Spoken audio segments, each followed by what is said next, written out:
Hello friends, हम लोग जो है आप घटना चक्र का मॉडर्न हिस्ट्री कर रहे हैं। तो इसको चलिए हम लोग एक बार फिर से रिवीजन कर लेते हैं जो हम लोगों का है। हम लोग इससे पहले हम लोग जो है ना वो पंजाब ईस्ट इंडिया कंपनी और बंगाल कर चुके हैं। ठीक है, ये आपका जो है ये बिल्कुल ही आपका नया वाला पीडीएफ है। देखिए 2026 का ये पीडीएफ है हिस्ट्री का। और इसमें आपको 1990 से लेके 2026 तक के जितने भी प्रश्न हैं यूपीएससी या पीसीएस वगैरह में, तो आपको यहाँ से ये क्वेश्चन आ सकता है। ठीक है, तो हम लोग जो है नया पीडीएफ से ही कर रहे हैं। तो इसको चलिए हम लोग जहाँ पे टॉपिक हम लोगों का रुका है वहाँ पे हम लोग स्टार्ट करते हैं। ठीक है ना। तो हमारा था जो टॉपिक था हमारा पश्चिम बंगाल, ये हो गया था ना, बंगाल हो गया था, ईस्ट इंडिया कंपनी और बंगाल हो गया था। अभी हम लोग जो है वो करेंगे जो आपका क्षेत्रीय राज्य में दूसरा नंबर पे है आपका मैसूर। ये हम लोगों को करना था। तो क्षेत्रीय राज्य पंजाब और मैसूर की जो घटना हुई थी वहां पे ईस्ट इंडिया कंपनी का क्या प्रभाव पड़ा, कौन सी जो है कि युद्ध हुआ था, वो हम लोग करते हैं। तो हम लोग डायरेक्ट क्वेश्चन पे आ जाते हैं, क्योंकि क्वेश्चन के बॉक्स में भी ना काफी कुछ दिया रहता है जो इसमें आपको सारा कुछ इसमें इंक्लूड रहता है। ठीक है, तो पहला प्रश्न है कि रणजीत सिंह के राज्य में सम्मिलित था क्या? तो श्रीनगर, श्रीनगर सम्मिलित था। तो जो रणजीत सिंह का जन्म है 13 नवंबर को 1780 को सुकरचकिया मिस्र के मुखिया महासिंह के घर में हुआ था। महाराजा रणजीत सिंह और अंग्रेजों के बीच में जो 25 अप्रैल 1809 को अमृतसर की संधि, ये क्वेश्चन पूछता है। और 25 अप्रैल 1809 को अमृतसर की संधि हुई थी, रणजीत सिंह और अंग्रेजों के बीच हुई।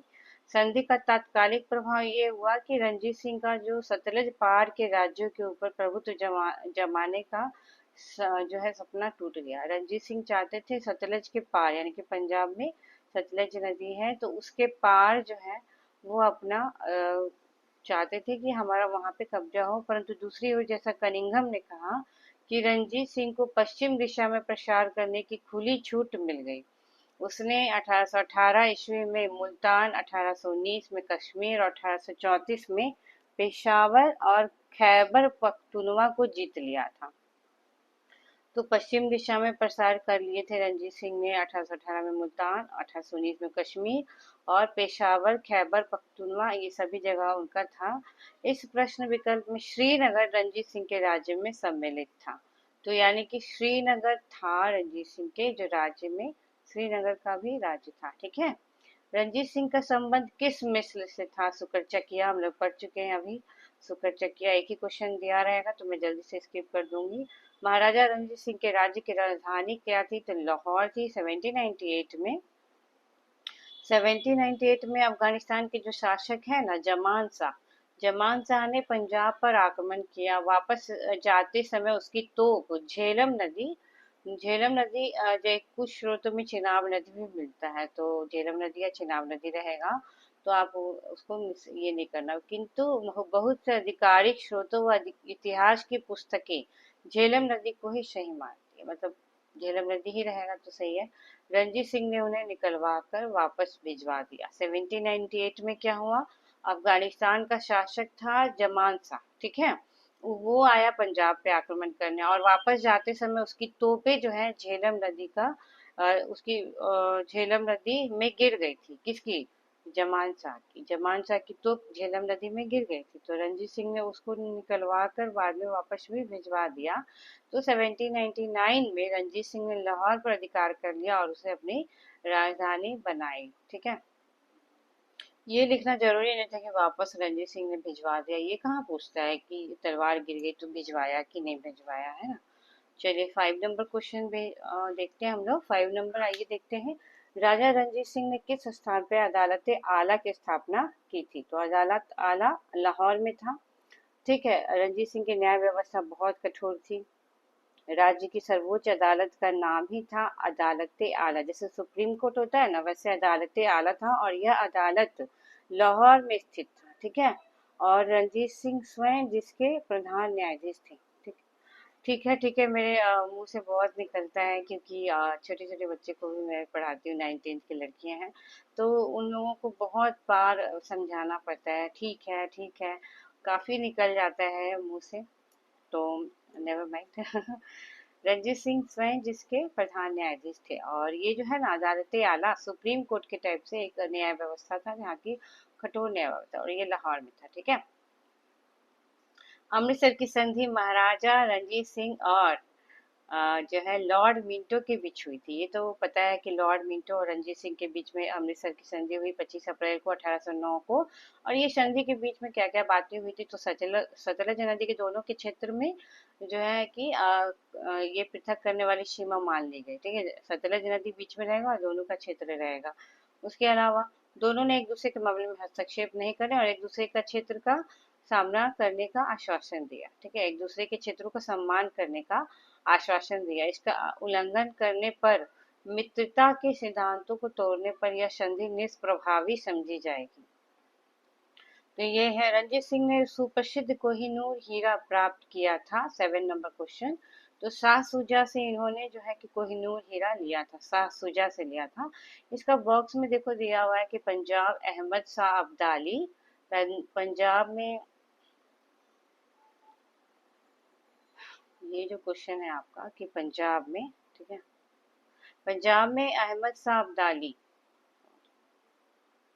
पंजाब में अहमद शाह अब्दाली के साम्राज्य का भाग था, परंतु 1772 ईस्वी में उसकी मृत्यु के पश्चात मुल्तान, कश्मीर इत्यादि कुछ छोटे छोटे भागों को छोड़कर शेष पर सिख मसलों का अधिकार हो गया था 1772 के टाइम में। ये उधर अफगानों के आंतरिक झगड़ों के कारण रणजीत सिंह को अपनी स्थिति सुदृढ़ करने का अवसर मिल गया, और 1803 में अहमद शाह अब्दाली का पौत्र शाह सुजा काबुल की गद्दी पर बैठा, परंतु उसके भाई जो है शाह महमूद ने शक्तिशाली बरकजई सरदारों फतह खां और दोस्त मोहम्मद की सहायता से 1809 में अपदस्थ कर दिया, स्वयं कश्मीर और पेशावर पर अधिकार कर लिया। और इसी अवसर पे शाह सुजा ने क्या किया कि काबुल का जो राज्य है उसको प्राप्त करने के लिए रणजीत सिंह से सहायता मांगी कि मुझे हेल्प करिए।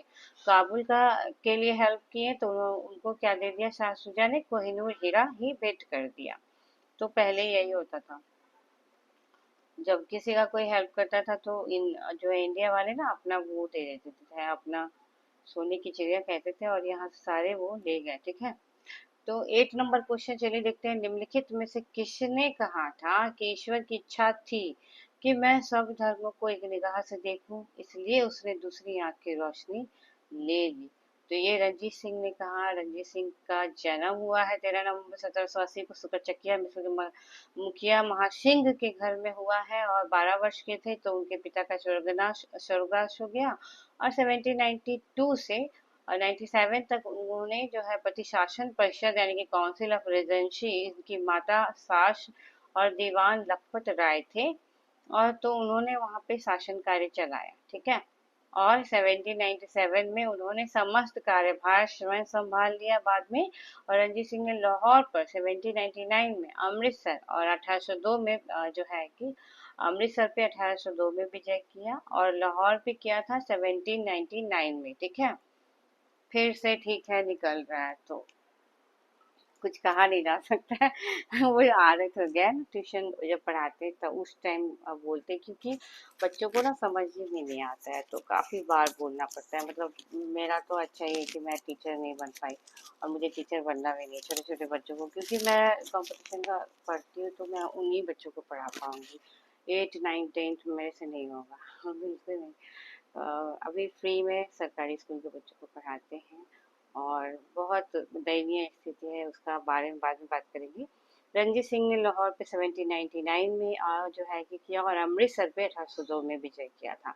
रणजीत सिंह एक योग्य शासक थे। उन्होंने कहा था कि ईश्वर की इच्छा थी कि मैं सब धर्मों को एक निगाह से देखूं, इसलिए उन्होंने एक दूसरी आंख उनकी ले ली।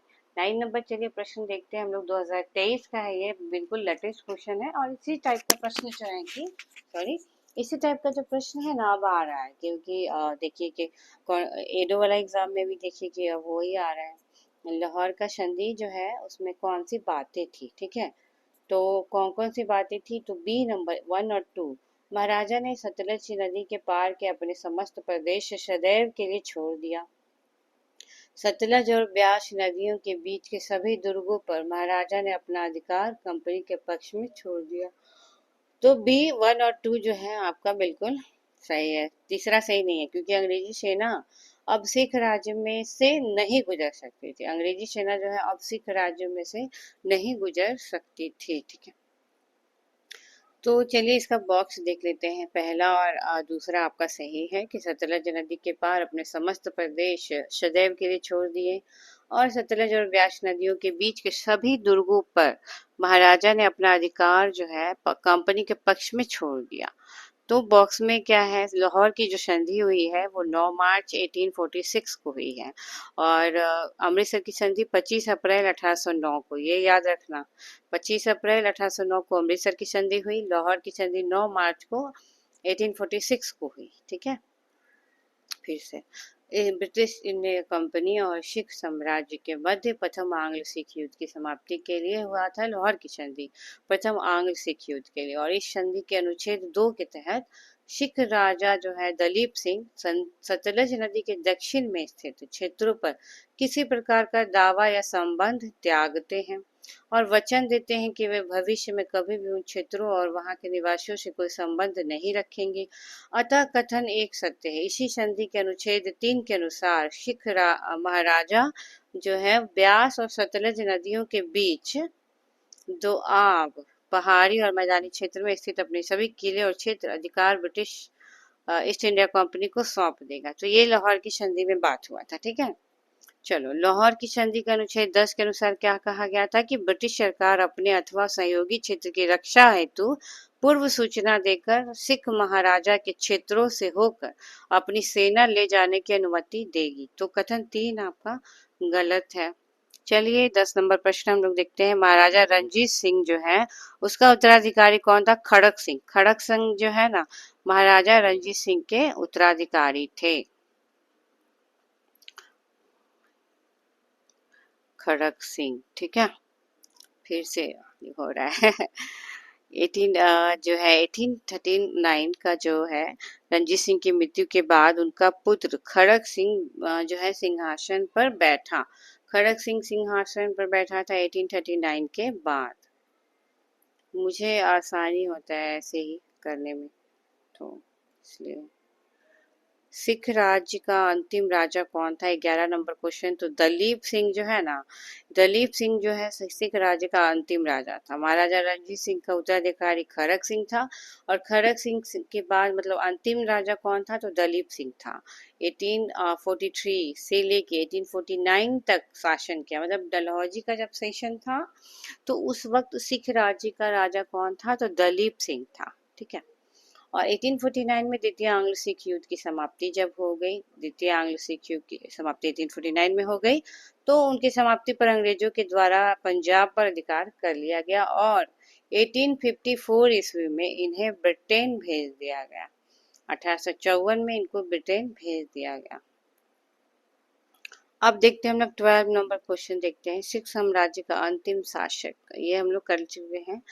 13 नंबर क्वेश्चन देखिए। चलिए, पंजाब के पूर्व महाराजा दलीप सिंह के विषय में निम्नलिखित में से कौन सा एक कथन सत्य है? तो ये है दलीप सिंह के विषय में ये सही है कि 23 अक्टूबर 1893 को उनका निधन जो है वो पेरिस में हुआ था। दलीप सिंह के बारे में बात हो रहा है। तो उनका निधन 1893 में पेरिस में हो गया था दलीप सिंह का 23 अक्टूबर को।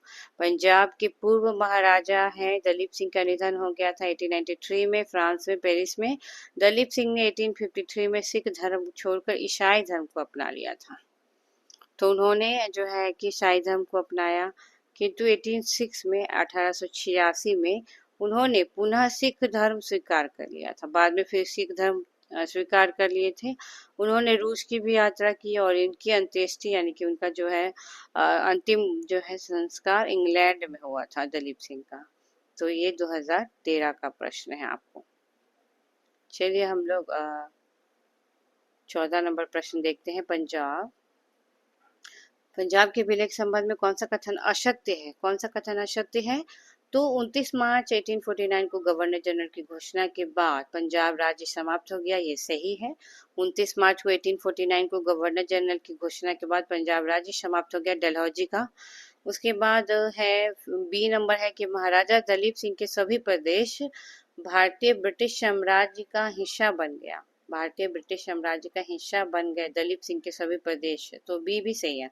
सी गलत है, सी गलत है। क्या है देखते हैं हम लोग। दलीप सिंह को 2,50,000 वार्षिक पेंशन दे दी गई नहीं उपयुक्त में से, तो आपका सी गलत है।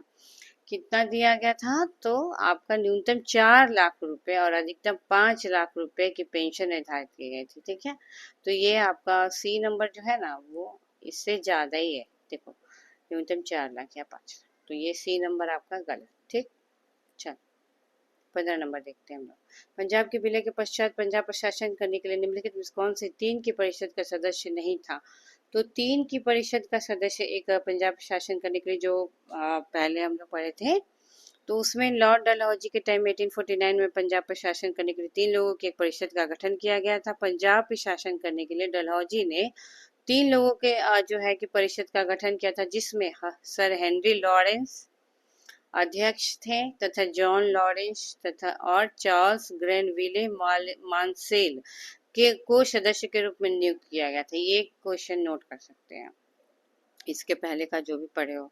लूसेंट में सारा चीज जो है कि दिया हुआ रहता है ना। तो लेकिन मैंने जो कहा नोट करने के लिए, तो ये आप नोट कर लीजिएगा। 3 लोगों का जो एक परिषद डलहौजी ने बनाया था, जिसमें सर हेनरी लॉरेंस है अध्यक्ष थे, जॉन लॉरेंस और चार्ल्स ग्रेनविले मानसेल को सदस्य के रूप में नियुक्त किया गया था। और एच.एम. इलियट तथा रॉबर्ट मोंटगोमरी इस परिषद से संबंधित नहीं थे, जो इसमें दिया हुआ है, ठीक है। तो ए और डी, यानी कि ए और डी, ठीक है। सॉरी, चलिए प्रथम आंग्ल मैसूर युद्ध हम लोग देखते हैं क्या है। आंग्ल मैसूर युद्ध किसके किसके बीच हुआ था, तो हैदर अली के साथ और अंग्रेजों के साथ हुआ था। और विजयी कौन हुआ, तो हैदर अली। प्रथम आंग्ल मैसूर युद्ध में हैदर अली जीता था, ठीक है। निजाम थे, मराठे थे और अंग्रेज एक तरफ हो गए थे। हैदर के विरुद्ध त्रिगुट बना लिए थे, लेकिन हैदर अली सूझबूझ से अपना त्रिगुट को भंग करने में जो है सफल हो गया। मराठों को धन देकर, निजाम को प्रदेश का प्रलोभन देकर फूट डाल दिया, नहीं तो, और अपनी ओर मिला लिया था। मराठों को धन देकर अपनी तरफ कर लिया, निजाम को अपनी तरफ कर लिया, तो बचा कौन, अंग्रेज अकेले रह गया। फिर क्या हुआ कि कर्नाटक का आक्रमण किया, कर्नाटक पर भी आक्रमण किया, और अंग्रेजों की प्रारंभिक सफलता के कारण निजाम पुनः अंग्रेजों की ओर चला गया था। बाद में फिर उधर ही चले गए। हैदर अली ने उत्साहपूर्वक लड़ते हुए 1768 में मंगलौर पर अधिकार कर लिया था, और मार्च आते हुए 1769 में उनकी सेनाएं मद्रास तक पहुंच गई थी। अंग्रेजों ने व्यवस्था में हैदर अली की शर्तों पर अप्रैल 1769, तो मद्रास की संधि कब हुई थी, अप्रैल 1769 में हुई थी। ये मद्रास का संधि पूछ सकते हैं। ये सब ना लुसेंट में भी देखो दिया हुआ है, ये जो है मद्रास का संधि, ये पूछ सकता है, ठीक है।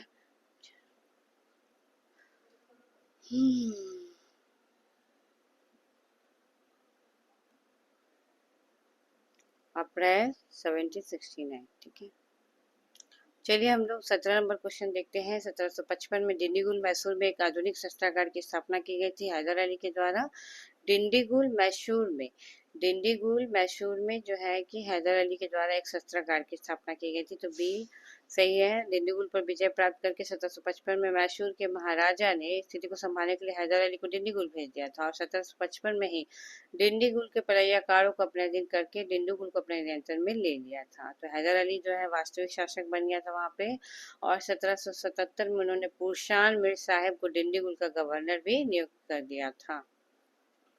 चलिए 18 नंबर प्रश्न देखते हैं। ब्रिटिश जनरल जिसने हैदर अली को पोर्टो नोवा के युद्ध में हराया, तो सर आयरकुट थे जिन्होंने हैदर अली को पोर्टो नोवा के युद्ध में हराया था 1781 में।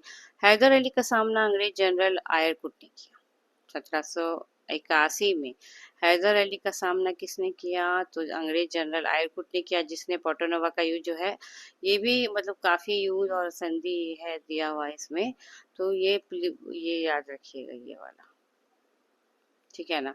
पोर्टोनोवा का युद्ध जो है 1 जुलाई 1781 को हैदर अली को परास्त कर दिया था। इसमें किसने? आयरकुट ने हैदर अली को परास्त कर दिया पोर्टोनोवा का युद्ध में 1 जुलाई 1781 को जो हुआ।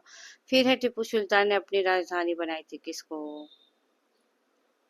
टीपू सुल्तान ने अपनी राजधानी किसको बनाई थी? तो टीपू सुल्तान ने श्रीरंगपट्टनम को बनाई थी और वहां पे फ्रांसीसी अधिकारियों ने जैकोबिन क्लब की भी स्थापना की थी। 20 नंबर क्वेश्चन देखते हैं। जिसने विदेशों में आधुनिक पद्धति से दूतावास स्थापित किए वो था टीपू सुल्तान। टीपू सुल्तान ब्रिटिश सेना को 1780 में हराया था पौली पॉलीलूर में, ठीक है। तो जब लूर नहीं था तो इसलिए सेना को हरा दिया, ब्रिटिश सेना को लूर ही नहीं था, तो ये ऐसे करके याद कर लीजिएगा। और ब्रिटिश सेना को 1780 में हरा दिया, ठीक है ना। चलिए 22 नंबर क्वेश्चन देखते हैं। अंग्रेजों ने श्रीरंगपट्टनम की संधि किसके साथ की थी? तो टीपू सुल्तान के साथ की थी। टीपू सुल्तान अंग्रेजों के साथ युद्ध में कब मारे गए थे? 1799 में मारे गए थे। 1799 में टीपू सुल्तान जो है ना अंग्रेजों के साथ युद्ध में मारे गए थे। 1799 चतुर्थ आंग्ल मैसूर युद्ध सबसे लास्ट वाला 1799 में हुआ था। फिर इसमें मिलाने के लिए आ रहा है तो कौन एक सुमेलित है? तो डी है, जो टीपू पराजित हो गए थे और युद्ध में खत्म हो गए थे। बाकी का देखिए, चलो हम लोग बॉक्स देख लेते हैं। ये वाला इंपॉर्टेंट है, इसका बॉक्स देख लीजिए। ये युद्ध वाला पूछता है, ठीक है ना। पूछेगा आपसे, पूछेगा कि प्रथम आंग्ल मैसूर युद्ध कब हुआ था?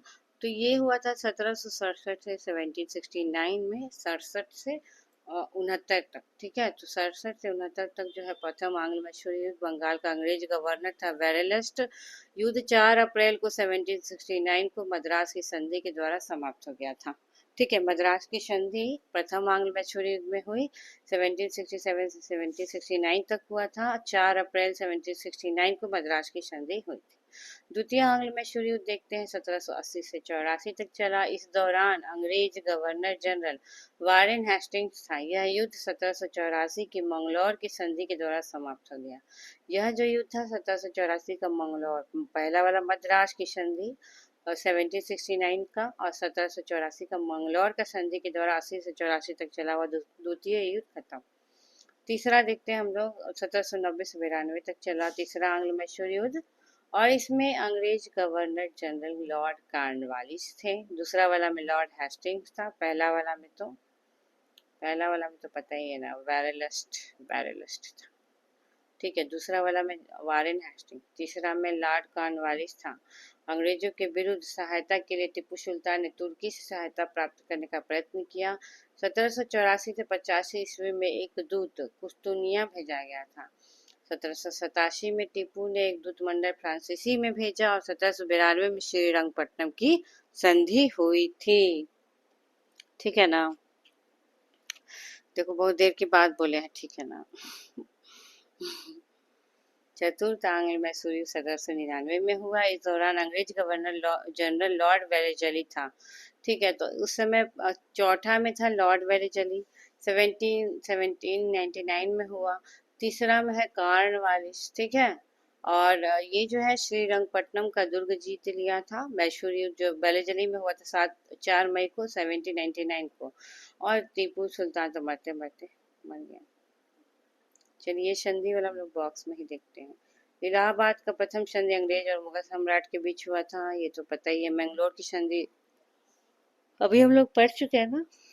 द्वितीय आंग्ल मैसूर युद्ध 1780 से 84 टीपू सुल्तान के मध्य हुआ था। सालबाई की संधि प्रथम आंग्ल मराठा युद्ध में 75 से 82 के बीच हुआ। महाजी सिंधिया की मध्यस्थता में अंग्रेज और मराठों के बीच 1782 में हुआ था। तो ये जो है सालबाई की संधि 1782 किसके किसके बीच? आंग्ल और मराठा के बीच, अंग्रेज और मराठा के बीच। मद्रास की संधि आंग्ल और मैसूर के बीच 1769 में, हैदर अली और अंग्रेजों के बीच मद्रास की संधि 1769 में, ठीक है। चलो मेन बात है ना, दोपहर का टाइम रहता है, ठीक है। और सुबह का तो काम ही रहता है, इतना सुबह में टाइम ही कहाँ है कि मैं जो है बैठूं पढ़ने के लिए या पढ़ाने के लिए, और दोपहर में थोड़ा सा होता है।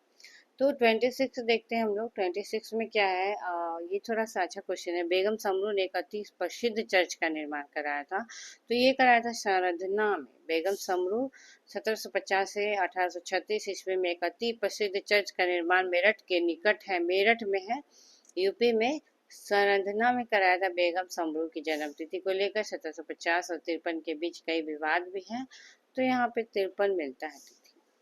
कौन सा एक देखो सही नहीं है, ये कह रहा है, ठीक है, तो ए ही सही नहीं है। अली मर्दान खान ने बंगाल में राजस्व कृषि पद्धति शुरू किया था, ये गलत है। बाकी तीनों सही है। रणजीत सिंह ने लाहौर में तोपों के निर्माण के लिए आधुनिक ढलाई कारखाना खोला था, सही है। आमेर में सवाई जयसिंह ने यूक्लिड के रेखागणित के तत्वों का संस्कृत में अनुवाद कराया। तो जयसिंह जो था ना, वो यूक्लिड के रेखागणित के तत्वों का संस्कृत में अनुवाद कराया, ये सही है। फिर है तीसरा, मैसूर में टीपू सुल्तान ने श्रृंगेरी मंदिर में देवी शारदा की मूर्ति के निर्माण के लिए धन दिया था। तो टीपू सुल्तान ने श्रृंगेरी मंदिर में देवी शारदा की मूर्ति के लिए धन दिया था, ये भी सही है आपका, ठीक है। चलो 28 नंबर देखते हैं हम लोग। ये आईएएस 2004 का क्वेश्चन है और इसमें कह रहा है कि कौन एक सही है, तो केवल बी जो है सही है। पलाश की युद्ध में सिराजुद्दौला के पराजय के लिए मीर जाफर ने अंग्रेजों के मिलकर षड्यंत्र रचा था, सही है। चलो अब हम लोग गवर्नर जनरल कल करेंगे इसको, ओके ना। तो ये आपका बहुत इम्पोर्टेंट है। ये क्वेश्चन कितना था, 28, और आप नया वाला पीडीएफ में मिला लीजिएगा कि आपका जो है पंजाब मैसूर का जो है उसमें 28 क्वेश्चन है या नहीं, ठीक है। तो आपको अच्छे से पता चल जाएगा कि ये नया पीडीएफ है या आपका वो है, ठीक है। तो कल मिलते हैं हम लोग। कल हम लोग गवर्नर जनरल करेंगे और यहाँ से गवर्नर जनरल से ना काफ़ी अच्छा अच्छा टॉपिक है। अब ये राज्य क्षेत्रीय राज्य वाला बहुत किसी को बोरिंग लगता है, और मेरा चश्मा चमक रहा है, तो क्षेत्रीय राज्य वाला ना बहुत किसी को बोरिंग लगता है, मुझे पता है, लेकिन अब गवर्नर जनरल से आपका सब अच्छा ही है, ठीक है। तो कल हम लोग करते हैं, ओके।